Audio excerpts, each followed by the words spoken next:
Feliz Lua de Mel, and welcome to Shift+F1, a podcast about speedy race cars. That is a message to our good friend Drew Scanlon, who is away this week and hopefully having a fantastic time.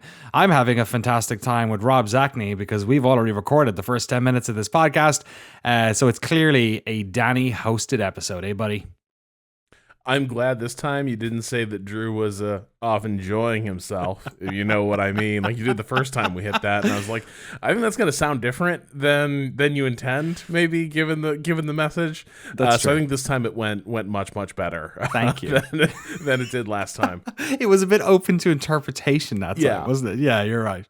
If you're new to this podcast, a warm reminder that you can check out our preseason primer episode 216, which will tell you everything you need to know about Formula One with no prior F1 knowledge. And of course, this podcast is supported by all of our beautiful friends over at patreon.com/shiftf1, including our amazing title sponsors, Get Rich or Die Ryan, Agave ATX, Cyclist Training, Turf SCS, at Team Blackjack, Michael Maves, Gordy's Army, at Talking Autos, Olivia Evans, telemetrydeck.com, FTC, James Andrew Perla Adams, Drew Stewart, Bailey Foote, Abdullah Al-Thani, Jason Chadwick, Abraham Getchell, The Space Above Us podcast, $, Snigs, Alex Goucher, Max Valtar, Circuit Demon, Troy Stammer, Umberto Roca, William Rumpf, Irvine Clinical Research, Lachlan the Maddened Man, Jason Kelly, and of course M Squared Racing welcomes Ellie. And if you felt like you had to suffer through all those names, just think that Rob has had to do it twice.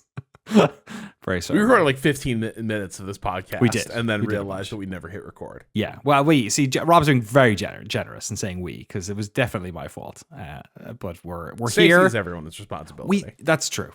We do try and limit the amount of Danny hosted podcasts. I mentioned this on the previous recording as well. And this is a pure example as to why. Thank you to all of our incredible title sponsors. You've been amazing this year. Massive thanks. We're almost at the end of the season. We really appreciate everyone over on Patreon who's been supporting us this year and so many of the years. And of course, we produce a bunch of really cool Patreon exclusive stuff. The BMW films we produced last month. This month, according to the last podcast, we might be watching the Fernando documentary. We'll have to see. We'll wait for Drew to get back from Parts Unknown before we make that call. But today we're here to talk about Interlagos, the circuit between the lakes, a fantastic piece of F1 heritage, which thankfully we are now going to get until 2030, I believe, Rob. That is great news. I'm glad that it's been extended, because a few years ago, remember they were floating this idea to build a new track for the Brazilian GP. It was involved like cutting down conservation land, like the last like natural forest standing. What's more Brazilian than that, Rob? It's very true. Beautiful nature, beautiful landscape. We must log it and develop it. But I'm glad that plan has gone by the wayside. Interlagos is a special place. I think it's one of the few venues that not only like it's stayed on the calendar for a long time, but it still tends to look like it does in the old footage. It hasn't been changed a ton. A lot of grass, you know? Yeah.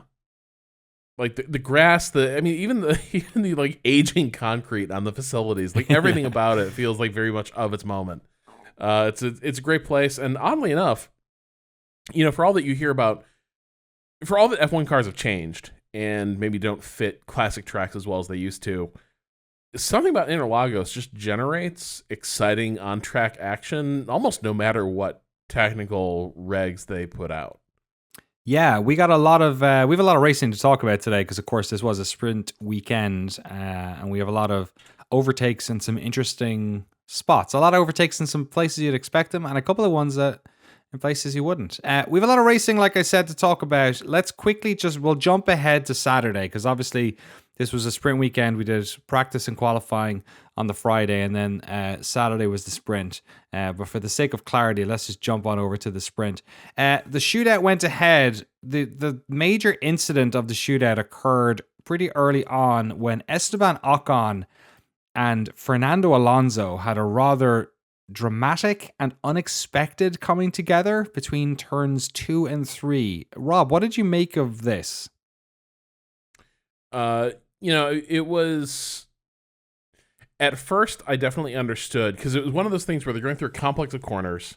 Alonso moves over to allow Ocon through, and he doesn't move over a ton, and Ocon wobbles and like hammers into him. Yeah. But even on the replay, once you got the Ocon in car, he had completely lost the car. It was one of those things where you're compromised into one corner, you hit the other curb too hard. Now you're fighting to maintain control of the car, and you just don't have enough. There's not enough space for you to gather the car back up before you're going to be in the grass, in the wall, whatever. And so I do think it was one of those things where if it were a more marginal case, I think you could say, is Alonso, and really in general, RF1 drivers leaving enough space when they move over as to not impede a lap? Because there are a lot of moments where you're like, that's kind of tight. Like you're really asking for a lot of trust from the guy who is whipping along at 300 kilometers an hour.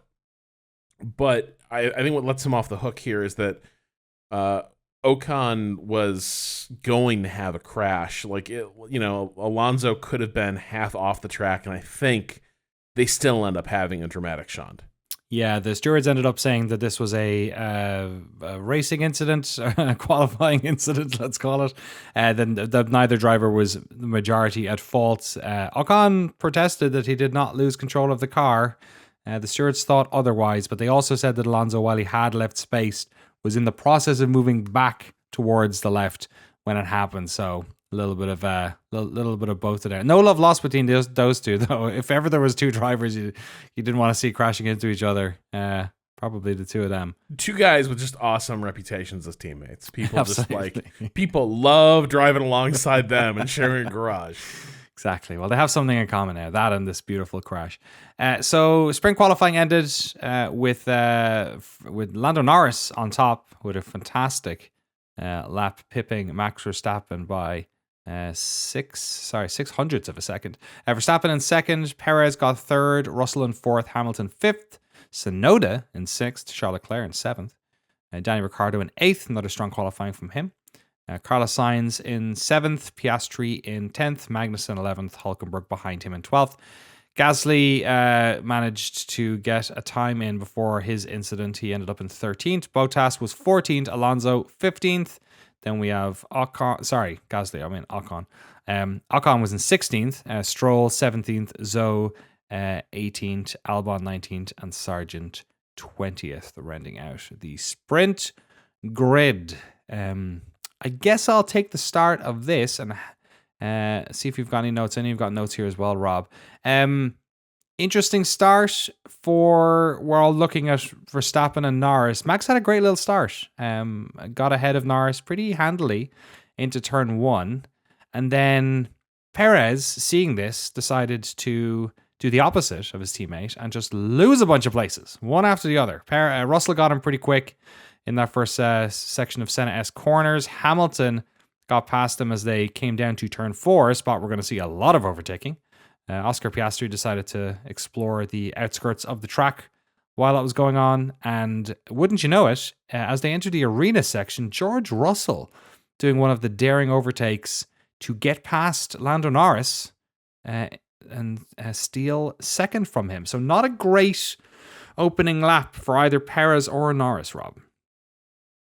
No, and I did feel like it was funny watching Hamilton overtake Perez as well, because I feel like Hamilton does the thing Perez always tries to do and fails to do, which is just go around the outside and just hang it around and go. And every time Perez tries it, it ends in tears. He just consistently misjudges it, and Hamilton just kind of effortlessly sweeps past him. And so it was a really good start for the Mercs. And I was like, this could be an interesting weekend for them.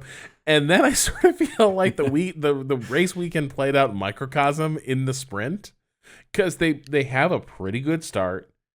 Things get a bit mixed up. They kind of feast on Perez at the start, and then race pace begins to tell. Oh my lord. Mercedes just dragging all the way through Brazil to that thick Brazilian air. They just did not have top speed, and like you said, Rob, it was a problem for them all weekend. Maybe worth mentioning that the sprint weekend, one of the byproducts of them is that you really only have that first practice session to get any sort of data on your setup. And while they did change their aero stuff throughout the weekend, it didn't really seem to matter.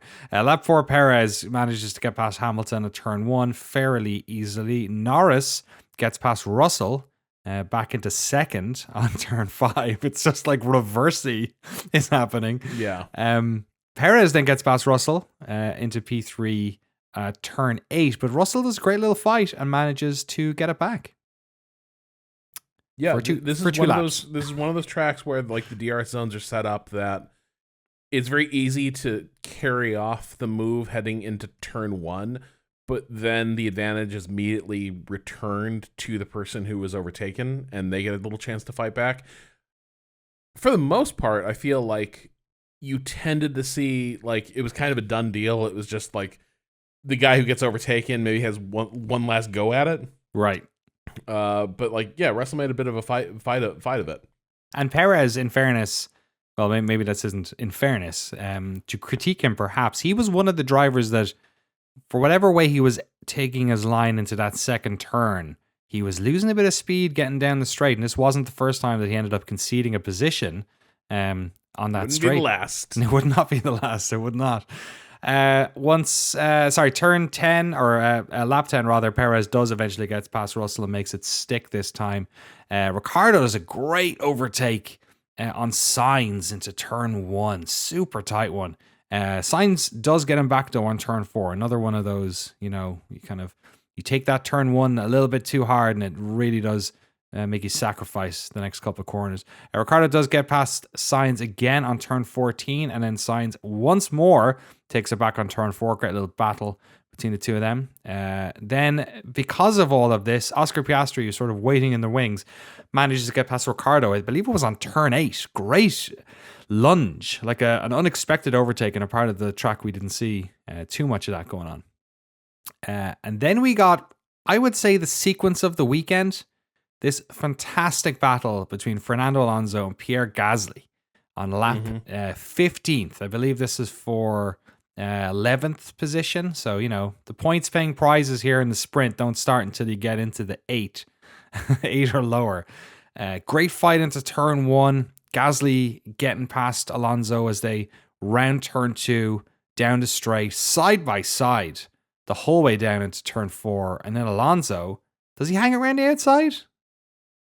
I think he does. I think he just gets him around the outside, breaks slightly later, and makes the apex, or makes the turn. Yeah, I have the notes, but I don't remember. Like, I didn't make a note of the exact positioning, but I do have it's great. It's a great duel.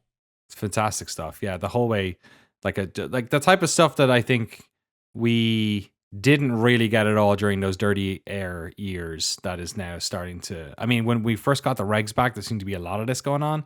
Maybe a little bit less this year, but it was cool to see it here.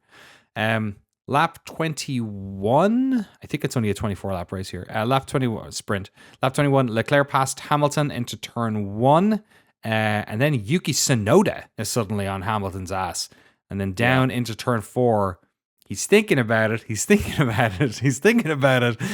then Yuki Tsunoda goes, maybe not. Then he kind of backs out a little bit, and Hamilton gets it past. But that was, I guess, the patience of Tsunoda, because on lap 22, just one lap later, he gets him into turn 1 and makes it stick. Ricciardo getting past Piastri again. So double overtakes there by our AlphaTauri friends. Ricciardo up into 9th. Not quite points paying prize, but at least avenging the overtake that he gave in a couple of laps prior to that.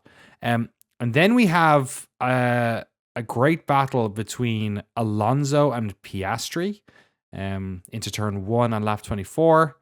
Piastri keeps it though on turn I think that was turn 4 again. I think it was a turn 1, turn 4 situation again. And then right at the end, we have Ricciardo on Sainz having a little battle for 8th, but he can't make it stick. Ricciardo finishes the race in 9th position. The winner of it, Max Verstappen, who held a fairly solid lead over Lando Norris for the race. Norris was about 4 seconds behind him.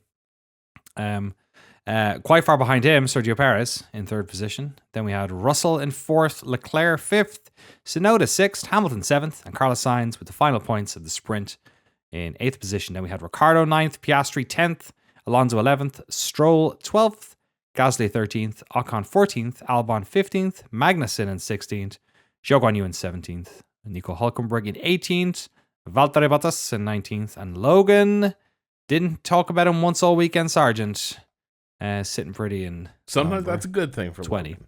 Yeah, that's fair. That's fair.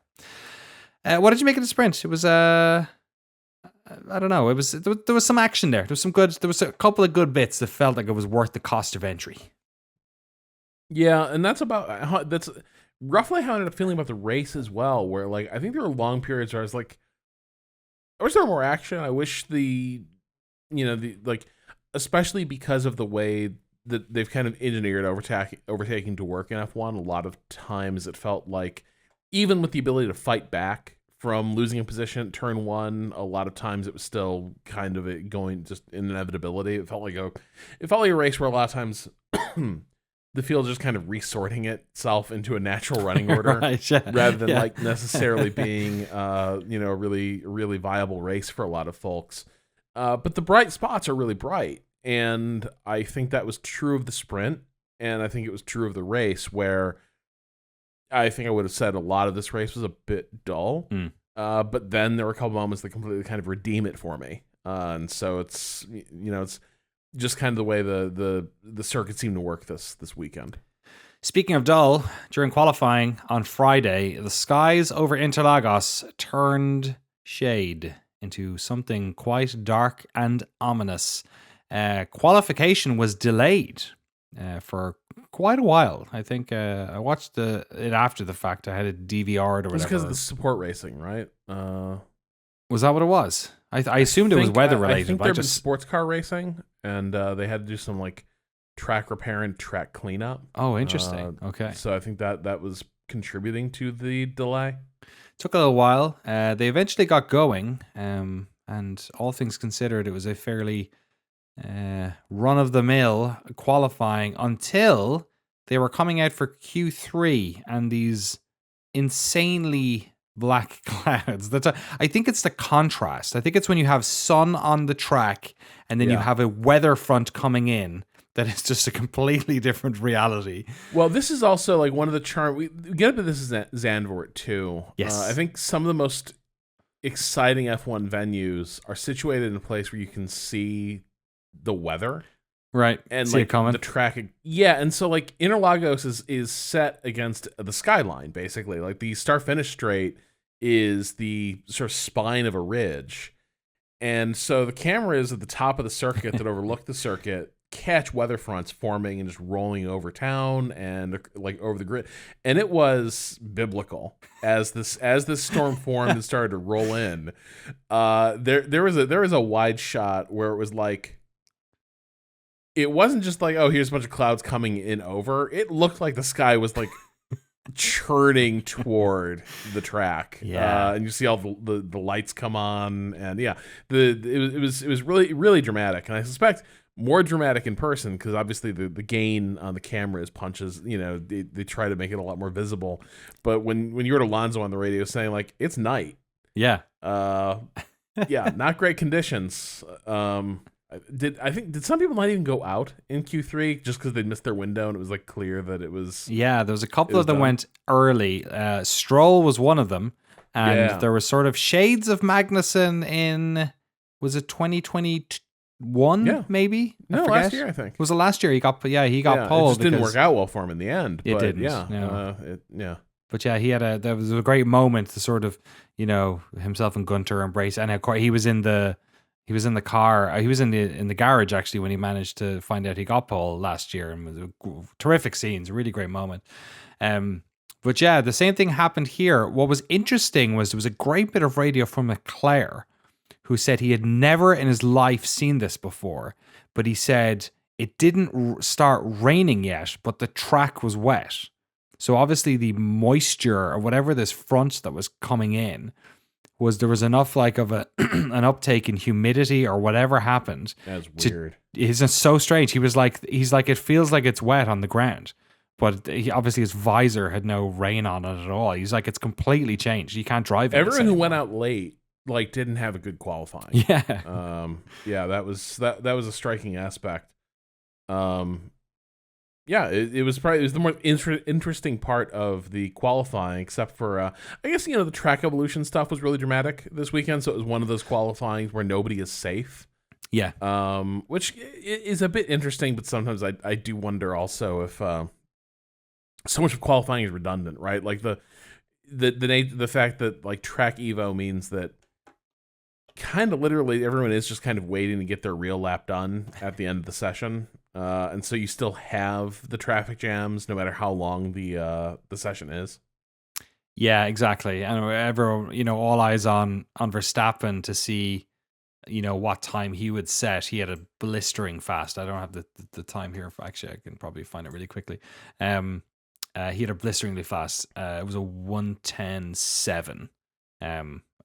For his lap, which I think at the time was like almost like I think it was the 6/10 up on anyone else from earlier in it.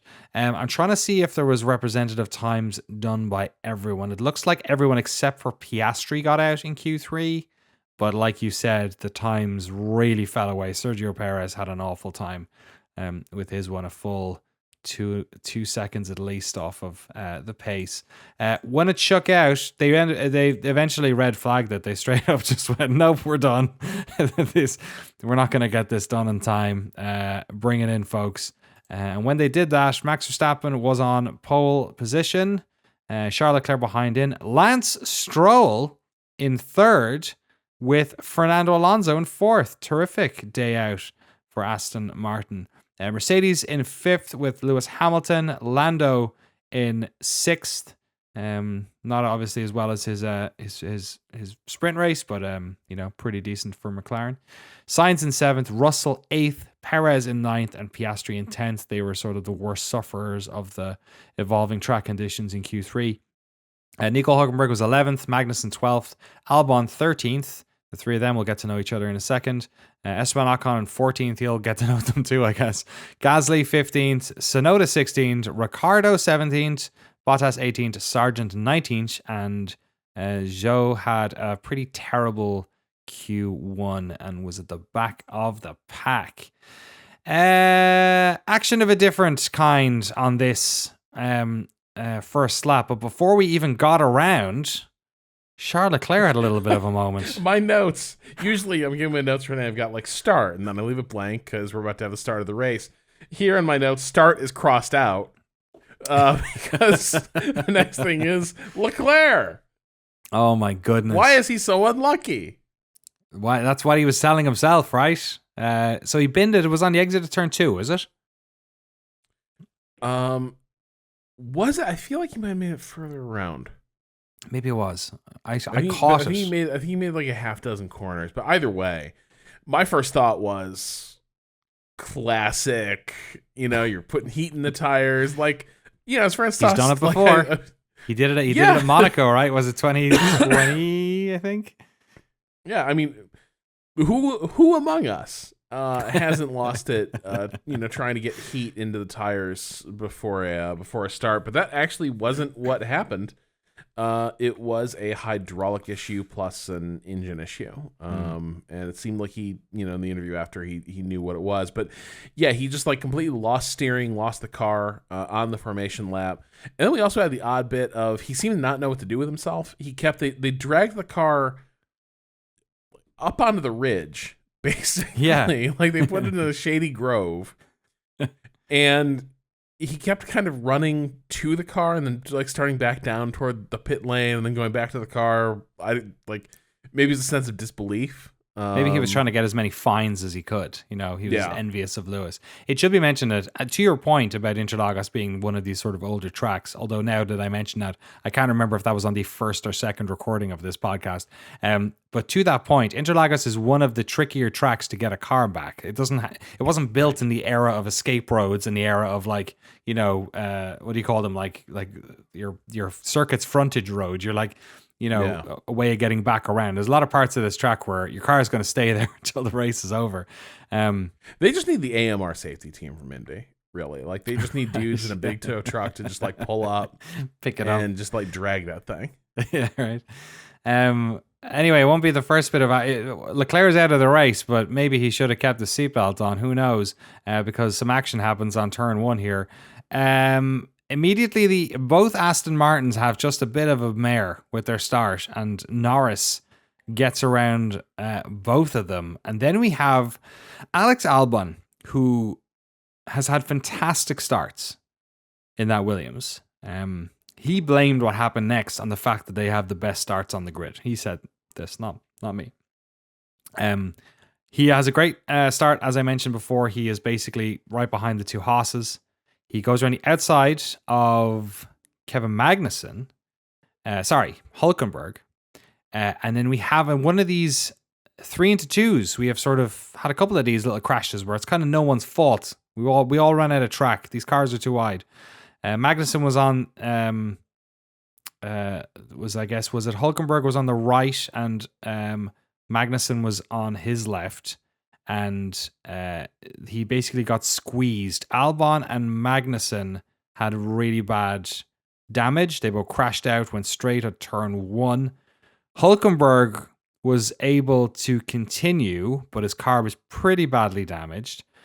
We also had Oscar Piastri getting sort of, I think he got rear-ended, basically. His rear by the wing. boomeranging Haas. Yeah, I think Magnussen's car, as it swung around, just tagged him hard. And then I noticed this live when it happened, but it took them a little while on the replays to get around to it. A wayward tire flew off of one of the cars, I'm not quite sure who it was, and was bouncing up and down between the field. And it just so happened that Daniel Ricciardo's rear wing is where it decided to land as he was turning that corner. He actually did try and move out of its way. It was one of those, like, unfortunately, there's too much English on the tire. We've all had those moments. You're playing a video game, right? Yeah. Where you're like, I need to dodge something, and you've just judged completely the wrong way that this is going to go, or it's just like it's not moving in the straight line you thought it was, and it's just like that thing has like lock and tone on Danny's car. It was Albon's tire, I think, and ironically, it was Hulkenberg tagging the tire. Yeah. With his rears that like imparted the new motion and the curve to it because it was a bit spent, and then it picks up the speed as it is like launched from Hulkenberg's car, I think. And boy, that impact is dramatic because you see that tire carcass just like hammer the tail end of that AlphaTauri, and the whole car just like buckles. Yeah, it was pretty dramatic and would have been race ending, except we got a red flag. So we had a bunch of these cars that obviously had a bit of trouble, and then like Hulkenberg, for instance, he was able to get back and get enough repairs done to get back for the restart. The big question mark was over whether Leclerc, had he nursed his car back to the pits.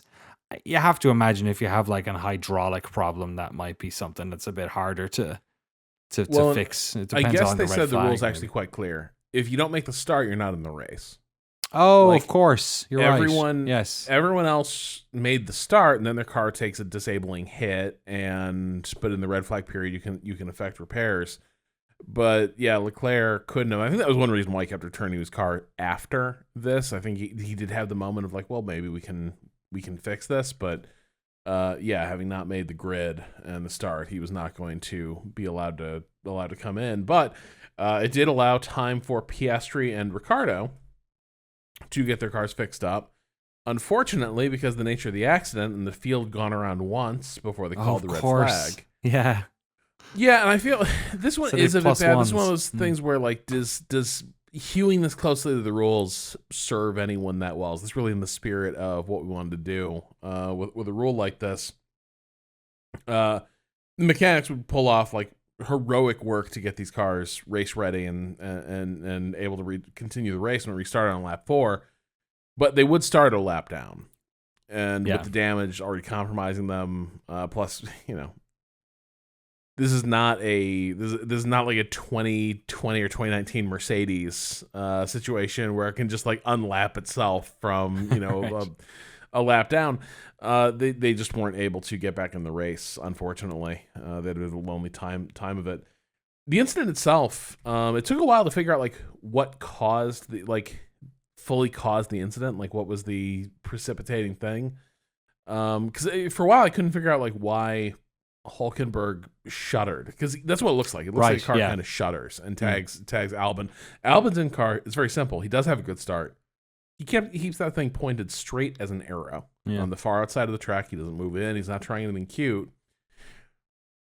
It's K-Mag trying to shoot a gap a little bit. Yeah. And cut off his teammate a little bit heading toward turn 1, and there just isn't space for Hulkenberg at that point. Yeah, and he doesn't know Albon's there, right? So like I guess it's one of those. It's a shame. We've had a bunch of these where you're just like, you know what I mean? Like, which kind of sucks, because you're basically like, people are getting like multiple cars taken out because everyone was just trying their best to get an overtake done, and it just was messy.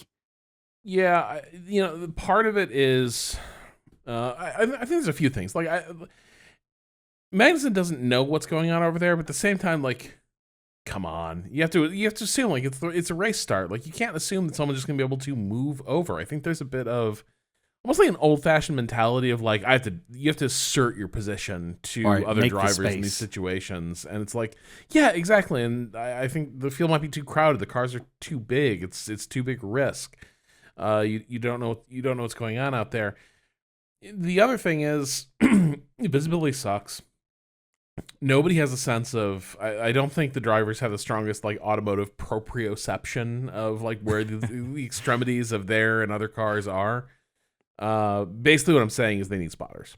I don't know how they do it, man. That first turn as well. It's like downhill. It's like what the hell did they do it? F1 just needs a bunch of good old boys on the radio being like, at your 3, at your 3, at your 4, clear. Clear like, right. Yeah. Yep. Yeah. But unfortunately, I want to hear them all react when there's a crash. Whoa. Yes, this is where F1 needs to go. Race engineer, and then the conversation would be great. If the race engineer, the spotter, and the driver all just it'd be CB radio vibes the whole race. On the restart, Hamilton has a big old lockup as he's attempting to stave off what I think would be. Forget who was it. Norris who was fighting for him. I forget. No, Alonso. I think maybe both of them. He spots the tire a little bit, and Alonso manages to get past Hamilton into turn 4. Great little overtake there as well. Nice battle between the two of them. I feel like Hamilton might have been having a little go at Norris. That's what it was. He locks it up, and then Alonso just scoops him up immediately. With Hamilton being sort of caught out there. You're right, because Norris, who had that fantastic start initially, is back fighting with Verstappen, just like the sprint race. He's trying to catch up with them. Verstappen gets out of DRS, and then Norris kind of reels him back in over the next few laps. And by the time they're coming back around at the end of lap 7, they cross the line. Norris is like going for it. He's like lunging at Verstappen into turn 1, and we're like, hey, what's going on here? He's caught up with him. Unfortunately, Verstappen then noticed Norris for the first time in 6 laps, and then decided, oh, sorry, I need to speed up. And almost immediately got out of DRS range and just disappeared into the horizon. It was quite remarkable how quickly. I suspect there was an element of Verstappen maybe trying to create the gap, and I imagine Norris had sort of blown all of his battery trying to. I think some of this stuff would probably be less dramatic if they tipped us to what battery states were at a given time, because like it felt like one of those things where Norris had been where Verstappen had been like carefully pace managing, and Norris might have been going hell for leather to try to be like, this is my only chance to get in. Right. And like what you have is a car like at the end of its tether beginning an attack on somebody who, one, hasn't gone in on their tires too much, but two, has enough battery to put on bursts of speed for the next 2 laps. Perez is trying to catch back up. He had a decent shuffle, I guess, in that initial start.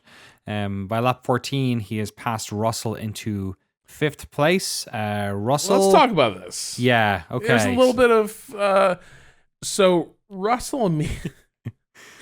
Look, I like Russell. I think he's a very good driver. He's very impressive. I find him exhausting. Okay, I think it would be a little tiring to be on the he sees Russell approach it. He sees Perez approaching. He's behind Hamilton, and immediately goes in. Let's work together. I'm not going to attack Lewis, but we gotta let's figure this out, boys. Let's keep in pace, and Lewis keeps me in DRS, and we'll go. There's a I don't know what it is, but there needs to be it's like Schadenfreude or something where there needs to be a certain word for it's close to cringe. I don't know what it is, but it's when the Russell says that I'm not going to overtake him.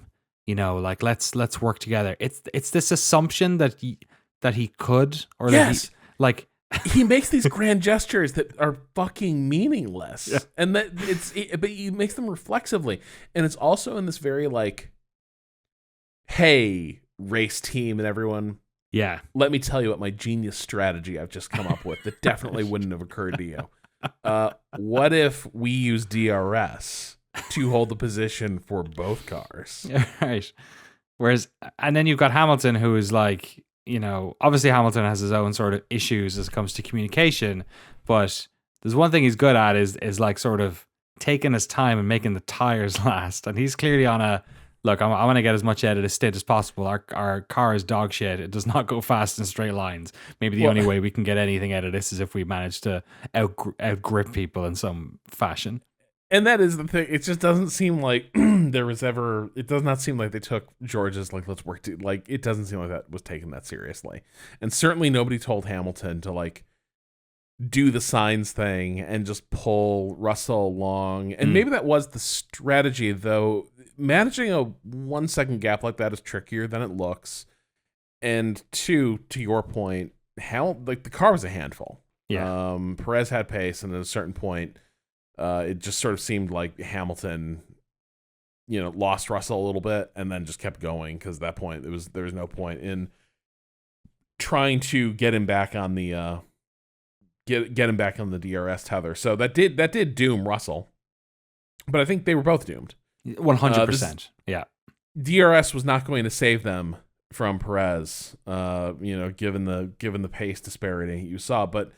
Russell got very snippy on the radio. So are we just driving our own races now, or what? Yeah. It was almost a shame that he created. I don't know. Look, if you're a driver, you need to race, right? You need to fight for your positions and all that. But it did feel like even if the roles reversed, it no matter what strategy Mercedes were going to do, given what we saw on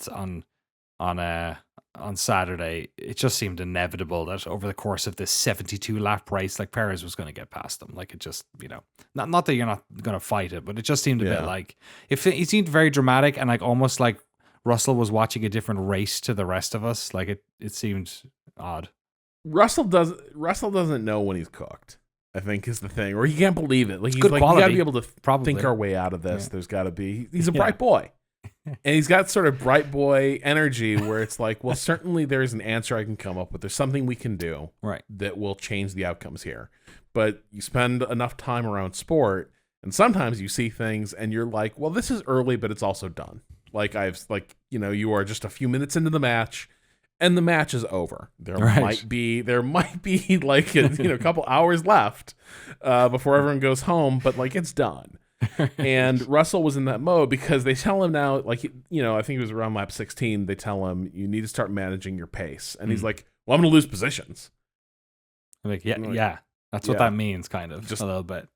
Or we need to make the tires last, bro. Split the difference. That's your job, right? Is to that's literally the job of an F1 driver in a race condition, seems to be try and hold your positions and try and keep as much grip as you can on these tires. That's the job description, kind of. So, So right after that, you get Perez blasting past Hamilton, and Mercedes also very optimistic, telling Hamilton, "Okay, man, now take the life out of these tires. Use up the tires, and get some pace out of them." Go hell for leather. He just laughed on the radio. He's I've been using the tires for the last 5 laps. The car sucked. Julian Palmer, his analysis was that in part stemming from Austin, which has some track surface similarities to what you find at Interlagos, that Mercedes got real gun shy with ride height, and so the car was riding high to protect the plank, and obviously that massively lessens the effect of the floor, which is so crucial to cars now. And so this is one reason why the car handled like shit, because the way they fixed it was to add more wing. So it became a car with bad grip, bad handling dynamics, and then a lot of drag. It just seemed like an absolute nightmare. Like God bless the short races, because then there's only a few laps they can overtake you on. Not the case here. Not even both Mercedes will finish this race. So my notes here start to get a little. This is maybe the most boring part of the race weekend for me. It's a totally fine race. The only action is just watching the Mercedes recede. Exactly. Yeah. We have, as you mentioned, Perez got past Hamilton into fourth on lap 18. Stroll, Russell is just dropping back. I have Stroll getting past Russell into ninth position on lap 25. Then Stroll gets past Hamilton into fifth on lap 27. Lap 32, Gasly gets past Norris into ninth. I think they're on different tire strategies there. I didn't see much. There was a bunch of pits, obviously, during this whole period. Most of them happened, or the first round happened right after Perez got past Hamilton, and they told him to rip his tires out.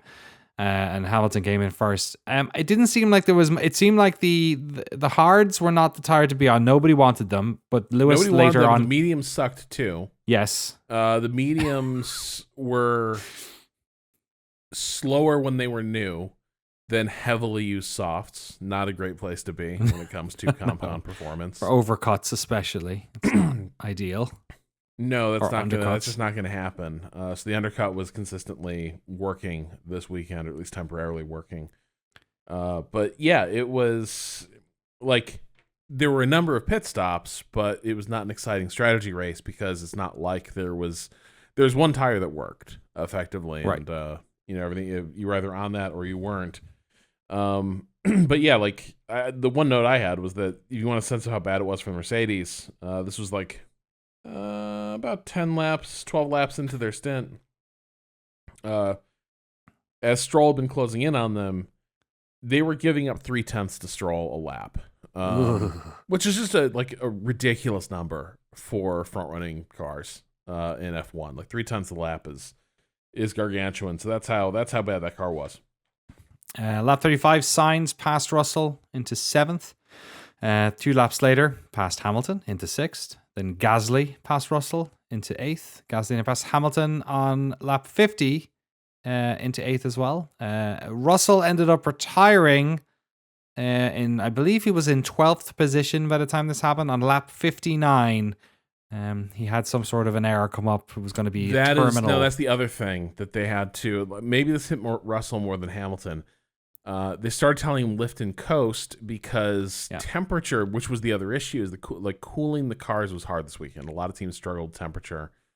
Your Ferrari powered cars were having some issues as well this weekend. But yeah, George, I think what they told him when they pulled him in was engine oil temperatures were at a point where if they continue to run him, the odds of that engine being kind of finished off, and right at the stage of the season you don't want that. Damage was getting guaranteed, so they just pulled him because they couldn't run the car anywhere near race pace without hurting it. Yeah, and he's out of the points well at this stage and only going in one direction. So the pragmatic call there. And then the lads decide this has been a bit of a dainty race. Let's turn up the heat. Let's have a battle for the bronze medal. Perez and Alonso. Alonso and Perez. You say it's like a 10, 12 lap. It's a long duel. This is just juicy. Absolutely loved it. So I'm trying to remember when this, I think it was lap 65 is when we had the first little fight here between Perez and Alonso. And Alonso is holding third position. Perez is in the Red Bull, has been catching up with him. And he is right behind him. He's in DRS zone around here. And this is when they start to have basically a protracted Fernando Alonso defend like a lion fest. Perez is trying and trying to get that DRS, to try and get him on turn 1 and failing, to try and get him on turn 4 and failing. And it's just not happening until 2 laps from the end, 72 lap race, lap 70. Perez passed Alonso into turn 1, and Alonso and Perez down that back straight, going for it. Alonso tries, but he can't do it. Perez is in third. But is that the end of the story, Rob Zachney? No, and with every other like, this is usually the end of the story. I certainly thought like it was a done deal at this stage of the race. But as they come back up to turn 1, Alonso held on to DRS range by the skin of his teeth and was drawing closer, but not close enough to actually do anything. Didn't matter. Perez covered off the inside. Ooh. Really covered it off unnecessarily. No. Cut a really shallow line into turn 1, which compromises your exit, and that exit of that little section is onto a critically important straight. And Perez hit it slow. And just like we saw in the sprint, the two of them going down into turn 4, which is basically last chance saloon. Like if you're not doing it on turn 4, unless you're very lucky, like a Piastri lunge, you get away with that when no one's watching. There's no way Perez is gonna keep the apex every time and not let him pass. Turn 4 is where it's gonna happen. Alonso was great drag out coming off at a turn 3, gets DRS, and then hangs it around the outside to nail Perez on the way into turn 4. And it's still not over. Still not done. It's still not done. Because Perez doesn't lose him in the arena section, which usually people do. Like, usually the reason it's done here is because, like, at this point, the car that pulls into the lead, like, it's just hard to hang on to the back of anyone through the section. It's done. Perez holds on pretty tightly, and they come up the back straight, and now Perez is the one with the draft, and the DRS zone opens before timing and scoring, if memory serves. Right. So Perez starts to come on like a house on fire. And it is a straight drag race to the finish line. And when they go into the checkered flag, Perez is leading. This is the mind-melting part of it. What you see on TV is that where the guy is waving the checkered flag, and where every fiber of your being tells you that's the end. This is it. This is like Perez won at the line. Well, there's 2 lines you see. There's the starting line, there's the timing and scoring line they use for reference for things like the end of the race. And that one was considerably further up the road.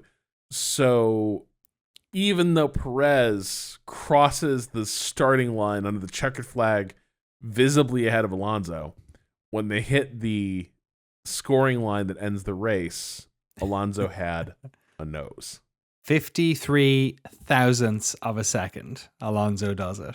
Yeah, I was with you. I thought Perez had gotten them, and then the timing, and I was like, did they get it wrong? Are they gonna go real? Then I was like, oh yeah, I guess they just had the wrong spot. I couldn't tell. And this is the thing, like this race was kind of boring. It was, and at the end, I was like, Interlagos 2023 all-time classic. Yeah. Because it wasn't even just those last 2 laps, right? It was kind of the last like 7 or 8 laps. It was like a story that sort of. I have a note here.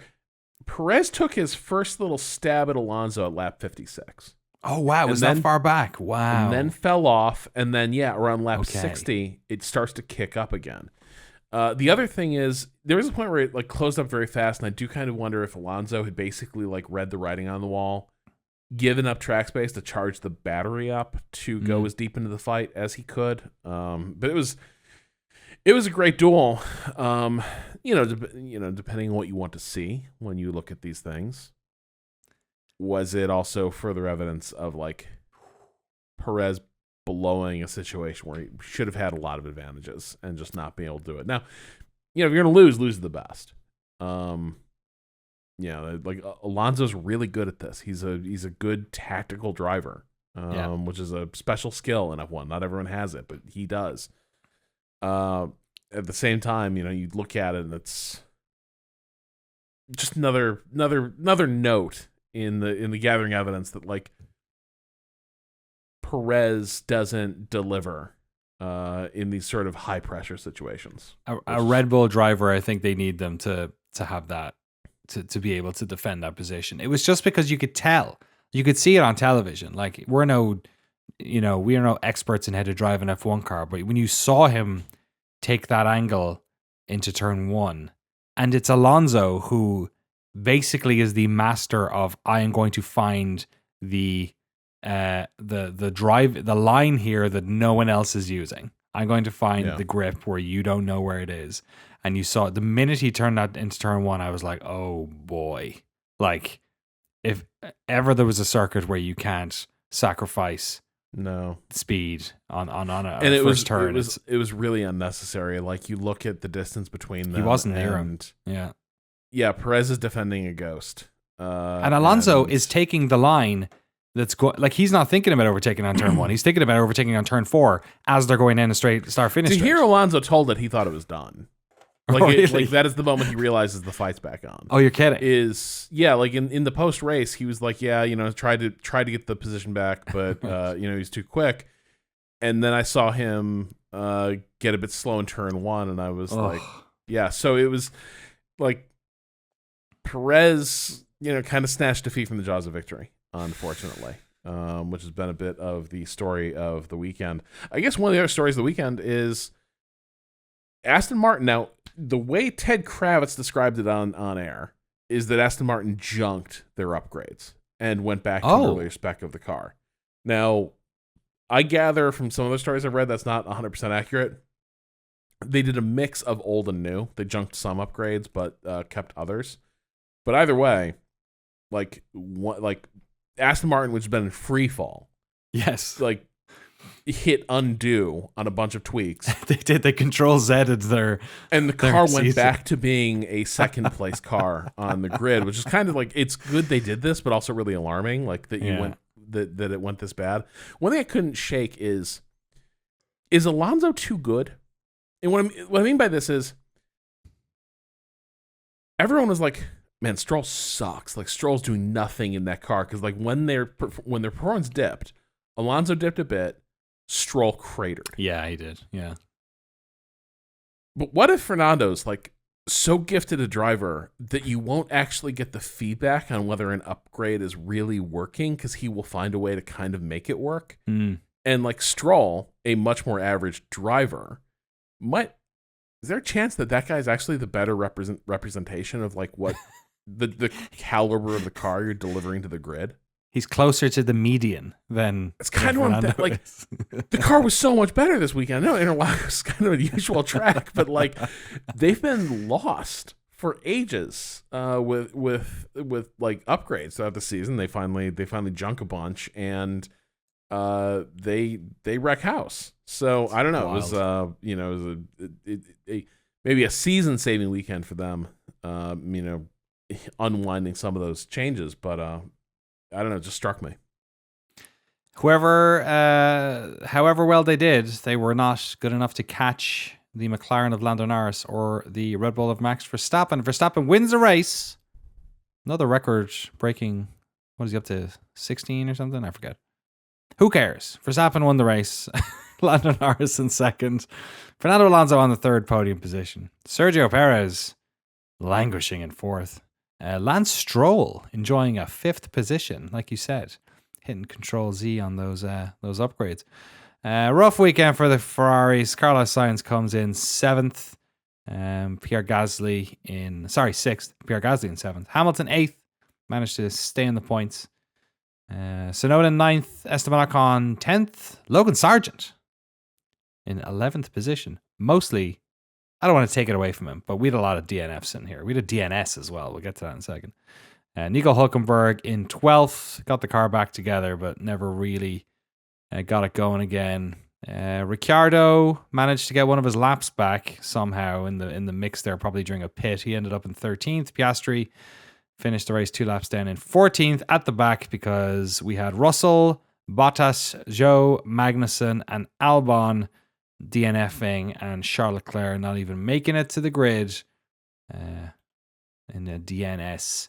The driver standings as they stand: Max Verstappen in first place, the current drivers' champion. Sergio Perez in second with 2:58. Hamilton in third with 2:26. Alonso in fourth with 198. He leapfrogged, I believe, both Lando Norris in fifth with 195 and Carlos Sainz in sixth with 192. The heat is on. The battle for fourth is in effect. Charles Leclerc in seventh with 170, probably not breaking much higher than that by the end of the season. George Russell in eighth with 156. Piastri in ninth with 87. Stroll in 10th with 63. He jumped Pierre Gasly, who's in 11th with 62. Esteban Ocon in 12th with 46. Alexander Albon in 13th with 27. Yuki Tsunoda in 14th with 13. Valtteri Bottas in 15th position with 10. Nico Hülkenberg, he's not French, in 16th with 9. Ricciardo's in 17th with 6, tied with Zhou. And Magnussen is in 19th with 3. Lawson in 20th with 2. Logan Sargent in 21st with 1. Nick DeVries with the goose egg. At some point, we all heard someone say Hülkenberg's name really French style. You're because right. I also have this problem where I keep wanting to go like Hülkenberg. Yeah, I have no idea where I'm pulling that from, but I can hear it, and I have this like deep drive to say it. Also, forgot to mention at the start of the race, man, the team chemistry at Alpine as Ocon nearly drove Gasly into the wall, trying to slice him off at the start, and then slice him off as he tried to steer around the accident unfolding in front of both of them. Great stuff. Just awesome vibes. Great. Yeah, Ocon was in rare form this weekend. The constructor standings: Red Bull at the top of the field in first position with 782. Mercedes in second with 382. Ferrari in third with 362. 20 between the two of them there. McLaren in fourth with 282. That's quite far. Aston Martin in fifth with 261. Maybe a little bit late for them. Their upgrades, but we'll see. Alpine in sixth with 108. Williams in seventh with 28. Alpha Tauri in 8th with 21. Alfa Romeo in 9th with 19. And Haas with a season to forget in 10th place with 12 points. We have some news to talk about. We have some emails to read out, and we will do that right after this delicious break. See you on the other side. And we're back, Rob. We got some news, and this is quite funny news. I feel like this is a good collection. Maybe it says something about the difficult. Yeah, we've had very different weeks, Rob. But we've had weeks that were tiresome, perhaps difficult in some respects. Maybe that's why we reached for news that was a little bit jolly. Do you want to take this first one with our good friend Kevin Magnussen? So one of the things we didn't we didn't really touch on discussing the qualifying sessions at this sprint weekend is that, as is now commonplace, just constant issues being referred to the stewards, issues in the pit lane. But in previous weeks now, we're getting complaints about impeding at the exit at the pit line. You sort of at the start of the exit to the pits. And race control cracked down on it. Like, stop doing that. Stop parking at the end of the pits and impeding other drivers. And Magnussen, in an interview like a week before the race, was like, okay, here's the problem. That's just going to move the problem into the pit exit lane as people start trying to space their cars out as they join the track. And that is indeed exactly what happened repeatedly this weekend, is that we went from kind of ridiculous, like, traffic jams at the pit exit line to the type of stuff you're used to seeing at rush hour as people just like road rage out on like, yeah. And arguably this is more dangerous because it creates a situation where the cars are entering the active racetrack at quite a low speed. No, and they issued like a rule where it's like, well, so if you like leave space to your right so the cars can overtake if they want to jump you in the line. And it's like, this is the first I'm hearing of those two lanes in the pit exit lane. Like, this is like, now you're just telling me like, oh, don't worry, just drive on the grass. It'll be fine. That's a HOV lane. You need to have someone else in your car. Yeah, like the drivers like showing up with like inflatable dolls to, be like, yes, this is my passenger. Yeah, so like we started pass only. Yeah. We started seeing people like sort of jockeying for position and nearly colliding in the basically the on ramp to the track. And so I don't know, man. I came out of this weekend being like, I feel like the qualifying just keeps getting more broken. Yeah, and I'm starting to come around to like, man, one shot quali. Let's do it. Like, I'm with you. Get these guys out. Like. Or if you want like to like have a bit more race pace, like do the IndyCar style. Like you get 4 laps, we'll average them out. Like who's got it. But this whole thing where it's so deterministic about like where you come out and the gap you have, it's not fun, and it generates all this bullshit. Yeah, we basically had one shot for the main race in Q3. Just nobody knew that. Well, I guess they kind of did know actually a little bit. Like some of them knew. Yeah, you could. Yeah, the weather was pretty dark. I could say which way the wind was blowing. Also, I just have to shout out the fact that the most Haas thing to ever happen. Well, that's a high bar, but it is a very Haas thing to have happened, which is apparently that Kevin Magnussen got stranded with no plane ticket in Mexico City. I heard this. I saw a picture of him like riding coach or something. What happened? Well, Danny, there's not a lot of the airlines don't like maintain a lot of like half-empty flights anymore. Like every flight has got to be fully booked. They just don't. You show up and it turns out that your booking doesn't exist, and you're like, okay, well, how much for a ticket on that flight? There won't be a ticket, and there won't be a ticket on any other flights going where you want. And so what Madison had to do to get to the race, and apparently it was real close, was he had to book a multi-hop, multi-connection coach flight from Mexico City to Brazil. Oh my God.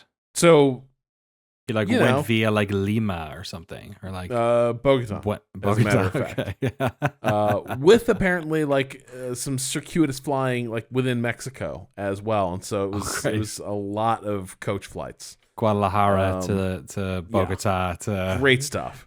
To Rio de Janeiro to Sao Paulo. Good stuff. Well, fair play to him. No wonder he was sick of traffic. By the time he got there, he'd been taxing for much of it. He's used to racing on runways, like Silverstone, not that type of madness.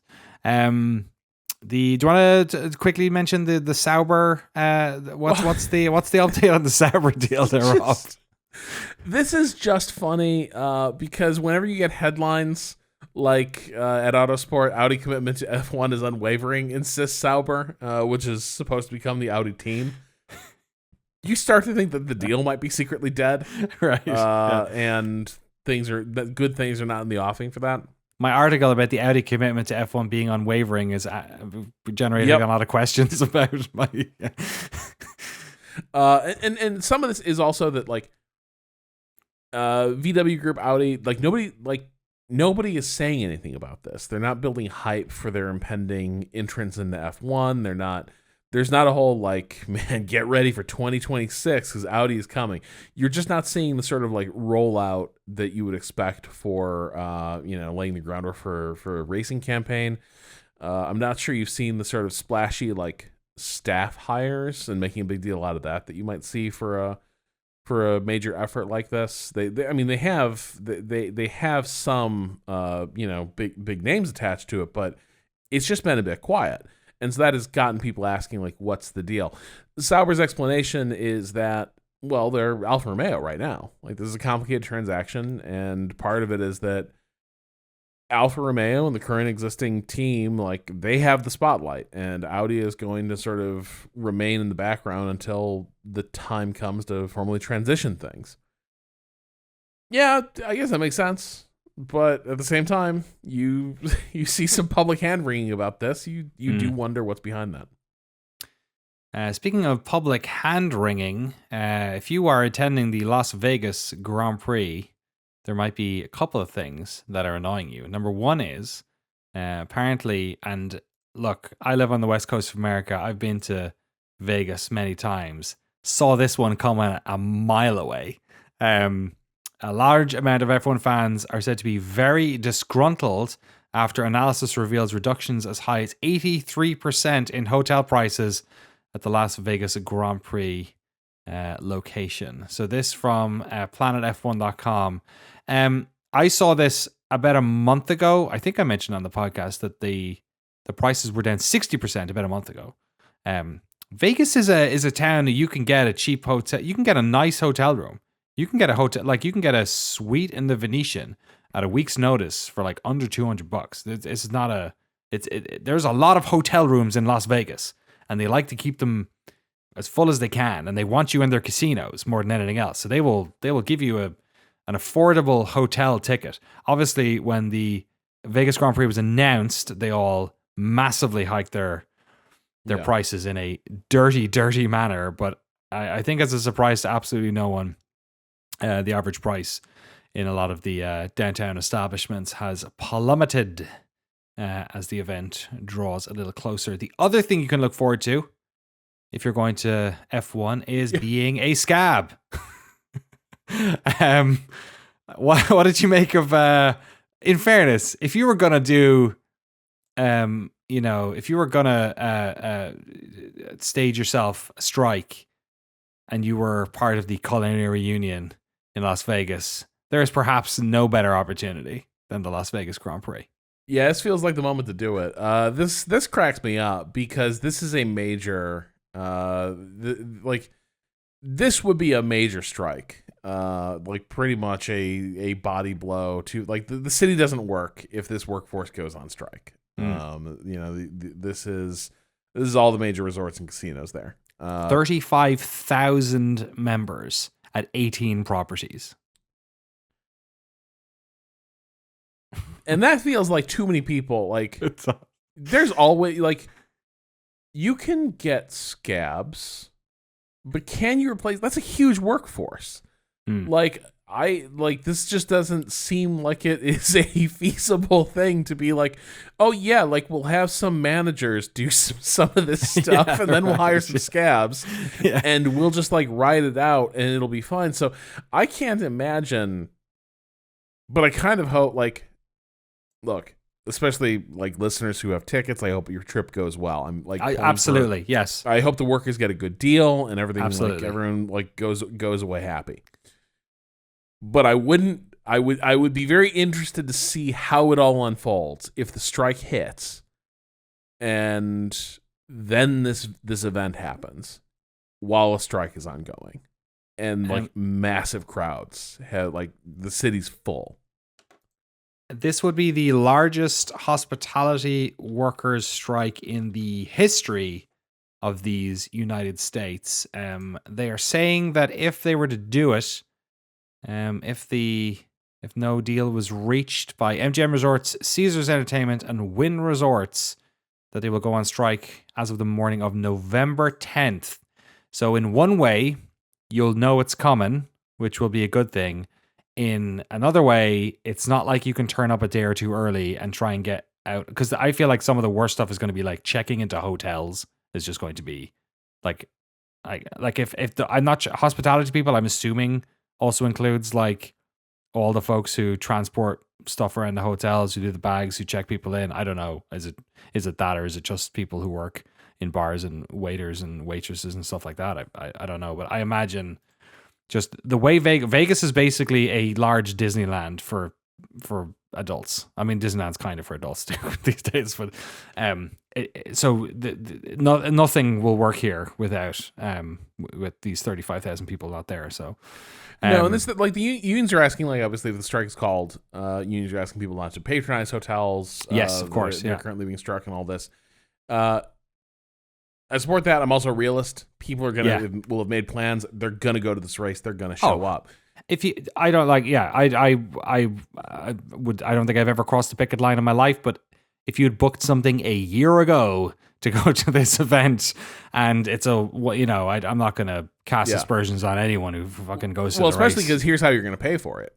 You're going to be in a casino. It's going to be like The Walking Dead. I think is going to be the vibe where, and I get, maybe the hotels won't care. They're getting paid either way, but I can't imagine like basically you have a massive number of people attending an event they paid a fortune for, and then you can't service those people. I can't imagine that will go over well. Right. So it's fascinating timing. I'm looking forward to, obviously, like hoping for the best, hoping the workers get a great contract, but also just dying of curiosity of what would it look like if like they effectively shut down the hospitality industry in Vegas during F1 weekend. There's some great photographs I saw in the Discord of they have all these like large perspex bridges all around Vegas where you sort of have to cross the road because it's like 7 lanes of road when it's usually not a racetrack. So they put up all these like basically like non-transparent, opaque stickers on them so you can't stand there and watch the race. And people have already been like tearing them all off. So it's kind of it's going to be interesting to see in a lot of different ways. It's going to be interesting to see how this comes together. I remember when we first talked about the Vegas race, we were surprised by this large orb that was at the racetrack. Do you remember that? And now we all know about the sphere. It's just part of the part of life in Vegas. When back then we were like, what's this large orb that's just ominously sitting at the side of the track? It's where Bono lives. That's where it is. One last news hit here, Rob. Something about Mercedes, perhaps unsurprisingly, not moving. Or is this next year's car or this year's car they're talking about? Yeah, they're talking about like junking the whole concept for the car they make for next year. Oh, wow. Okay. Which is just funny because, obviously it's kind of a nothing news story, but they're like, well, this kind of proves that we're right to not carry this design over. And it's like, well, no kidding. Like, of course, this design wasn't working. This is what you were saying from lap 1 of the season. It's just what's so funny is it was also this race that convinced them that maybe their terrible 2022 car had a little magic in it. Oh, boy. And they should re-rack for 2023 with that same concept that is obviously blown up in their faces. Yeah, no bad ideas in brainstorming, but unfortunately for F1 teams, they do have to pick a lane at a certain stage, and often they don't know if it was the right lane until it's too late. If you would like to send us a message through our email lane, shiftf1podcast@gmail.com or f1.cool/emails. We got some emails here, folks, it looks like. Rob, I believe you're first up with this one from Ken. Yeah. So Ken writes, and a lot of people wrote in about this, and I was not on this show. So, Danny, what did you guys do? Oh, no, what did I do? Lots of people wrote about this. Hey, boys, I got to talk about this because just looking at numbers, the race, even within the context of Yuki having a power unit penalty and starting at the back, does not tell the whole story. Even knowing he had a bad end of a clash with Oscar Piastri that lasted many laps, the reality devoid of race position makes him look out of step with Danny Ricciardo, but had he been successful in that multi-lap clash, it would have put him right behind his teammate after starting in 18th place. More of you guys positive that Yuki was screwed over by the Alonso spin in qualifying, but he made it through Q1 and set no time in Q2 because he was towing Danny the entire time to get him into Q3. Okay. No point in taking part in quali with a power unit penalty after all. Ultimately, the only thing that made him look bad the entire race was the final resolution to his battle with Oscar, but I suppose history will make it look like he started 18th, ended 12th, and nothing else of note happened. So I'm just tired of the constant need to compare in situations where Yuki genuinely isn't underperforming, like his mechanical failure in Monza before the race even started, and Checo knocking him out in lap 1 at Singapore. Of course, Liam Lawson's outperforming a driver who isn't getting a chance to race. And now here we have a track where the AlphaTauri suddenly actually works, and Yuki has no choice but to start from the back. Yeah, I'm totally fair. I don't think we were critical of Yuki in Singapore or Monza. Maybe I feel like that's. I'm not quite sure. I think but you're in right. general, we do a bit of hand wringing about like has he progressed far enough, which I still think is fair. But I do understand like the sense of. Yeah, I think he's having a good season. But the question is always like how, like you said, how far along, like how high is the ceiling? But yeah, you're right. I totally did not take into account what was going on during qualifying. I think that's a very good observation, and yeah, I appreciate you bringing it up. I do think that it's interesting to see, the narrative of Danny Ricciardo turning up at this, especially with how he did when he came back after his wrist injury, is always going to be like, this like, not quite the Alonso situation at Aston, but like a similar kind of thing. Like, oh, where are we going to see relative pace of this car in the hands of somebody who maybe has that little bit extra? I really like Yuki, and I think he's been, aside from these incidents, I think he's been more consistent. Like, he had a big problem with not finishing races in his first and second season, and I think it just maybe it hits that sensitivity with me when I see him maybe go for it a little bit too hard and then crash out. Like, that's what we used to always see with like Grosjean, for instance. There's certain drivers who do that, and I don't think Yuki does that. But I think maybe myself and Drew were a little bit sensitive to that, because I think we both really like him as well and want him to finish races and get points, even if they're not the same points Ricciardo's getting. I think like AlphaTauri, arguably this is the best two drivers they've had in the car in a long while, maybe ever. I don't know. We'll have to see. The car is not quite there. Next one comes in from a different Danny, it seems like. Hi, Danny. See you at DannyCon 2024. Hi, I know you guys like to hear about obscure racing, so I thought I'd share a rally I'd never heard of, the Rebel Rally. It's a 7-day rally that takes place in the desert around California, and it's kind of like a large-scale scavenger hunt, where drivers and navigators only use a map and compass, no GPS, to find checkpoints scattered around OHV areas. Rob, I may have to do this. OHV, if you don't know, is off-highway vehicle. They have these OHV areas all around California. I drive a Jeep Wrangler, so I'm often in OHV areas, climbing up silly things in my car. So this sounds cool. I get back to the email. There are only 4 or 5 mandatory checkpoints to keep everyone on course, but the rest are optional, and the goal is to get as close as possible to as many as possible to score the most points within the time limit. Usually under 12-hour days. For example, if an X checkpoint is worth 7 points, but you are off by a handful of meters, you still get 5 points. There have been full streaming productions, but sadly it's difficult to film the actual racing. Everyone is driving to where they think the checkpoint is. It's off-road, and putting a camera at the checkpoint would kind of give it away.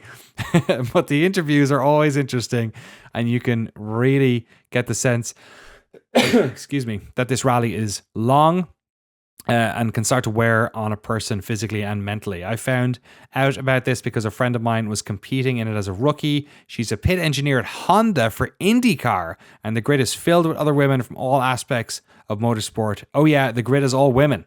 One of the drivers was the person who builds the clay models of the cars from the 2D sketches. Oh, that's amazing. Pretty cool. But it seems like most folks come from different backgrounds in and around racing. Anyway, I thought it would be, it was a really cool format, and it looked like everyone was having a blast out in the desert. That is amazing. Right up until I heard that I would not qualify, I was interested in learning about, I'd never heard of that, because like overlanding and off-road racing and like, I like to drive out in Death Valley and OHVs around California, and it's really good fun. It's kind of somewhere between like, I don't know, rallying and camping. You know what I mean? You just kind of find a washboard road somewhere and drive out, or drive down a really technical closed road that needs like, foot of clearance and 4-wheel drive, and then you kind of sleep somewhere weird and then you drive back. It's like a fun thing. But this sounds really cool. I kind of want to check it out. I wonder where it is actually as well. Did you ever heard of something like this? No, it sounds awesome. Unfilmable, but awesome. Yeah. Rebel Rally. It's does it say where it is? Well, I can't. Yeah, they probably do. You're right. It looks. Yeah, who knows? I'll look it up later. We have another email, I think. No, we gotta cut it short a bit. Okay, no worries. Oh, you're right. This one ran over. That always happens when it's two of us. No matter who it is, no matter what two. It was a smart weekend. There was so much going on. There was a lot going on. We are a Shift+F1 podcast on all of the social media stuffs. No time for Race Around the World because I forgot to put it together. Apologies. Drew Scanlon will be back next week, and this show will be back on all It's winter. There's no more racing. It's close to it, man. We've got 2 races left. We will be back next week with our pre-Vegas race, which should be very interesting. Speaking of driving in the desert, it's going to be cold, man. We'll see how those tires do when it's Nevada 11 o'clock in November is no joke. It's going to be bloody cold. We'll see how those cars do. If you'd like to support the show, get access to all our bonus episodes, ad-free version of the podcast, and way more, you can do so over at patreon.com/shiftf1. Before I round this whole thing off, though, I do want to read from my beautiful book here, Rob, if that's okay. Here on November 8th, in the past, after watching his rival at Williams dominate Formula One throughout the 90s, Ron Dennis had enough and decided to try lure away Williams' chief designer and renowned aerodynamics whiz Adrian Newey by reportedly offering him a big salary and shares in McLaren, something not on offer at Williams. Today in 1996, Newey decided not to turn up for work at Williams, and eventually he negotiated his way out of his contract with the Grove-based team and joined McLaren, where he designed the cars that returned them back to the front of the grid. 9 years to the day later, in 2005, Red Bull Racing announced that Newey would be joining the team in 2006 as Chief Technical Officer. It was something of a coup for the midfield team to lure away one of the sport's top designers after 8 years at McLaren, which saw Newey designed cars twice win the World Championship with Mika Hakkinen. And the rest, as they say, is history. Rob, what are you going to do for the rest of your week? No racing on this weekend. It's been the first weekend in a month that there hasn't been a race. What's that going to be like for you?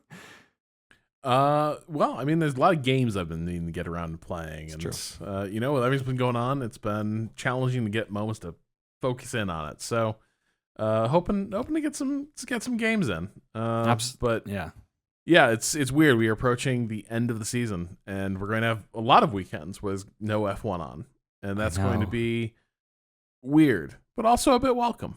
Yeah, it's always a funny one. And Thanksgiving's coming up. There's a lot of stuff coming up that isn't racing, so it's kind of a nice time for the racing to chill out a little bit as we enter those winter months. Thank you all for listening to this podcast. Thank you all for putting up my,